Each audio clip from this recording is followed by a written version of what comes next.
నల్గొండ జిల్లాలో ప్రశాంతంగా మూడో విడత గ్రామ పంచాయతీ ఎన్నికల ప్రక్రియ కొనసాగుతుందని నల్గొండ జిల్లా ఎస్పీ శరత్చంద్ర పవార్ తెలిపారు. పోలింగ్ కేంద్రాల వద్ద ఏర్పాటు చేసిన బందోబస్తును నల్గొండ జిల్లా ఎస్పీ శరత్చంద్ర పవార్ పర్యవేక్షించారు.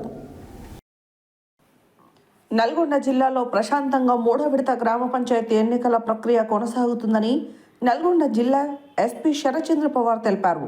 పోలింగ్ కేంద్రాల వద్ద ఏర్పాటు చేసిన బందోబస్తును నల్గొండ జిల్లా ఎస్పీ శరత్చంద్ర పవార్ పర్యవేక్షించారు.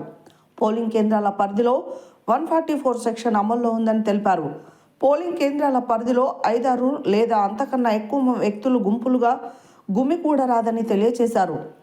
ఎలాంటి అవాంఛనీయ సంఘటనలు చోటు చేసుకోకుండా కట్టుదిట్టమైన భద్రతా ఏర్పాట్లు నిర్వహించామన్నారు. పోలింగ్ నిర్వహణకు శాంతి భద్రతలకు విఘాతం కలిగిస్తే ఎంతటి వారినైనా ఉపేక్షించేది లేదన్నారు. ఎన్నికల ప్రక్రియ ముగిసే వరకు జిల్లా వ్యాప్తంగా ప్రత్యేక పోలీస్ నిఘా ఉంటుందని తెలుపుతూ సమస్యాత్మక పోలింగ్ కేంద్రాల వద్ద పటిష్ట భద్రత ఉంటుందన్నారు.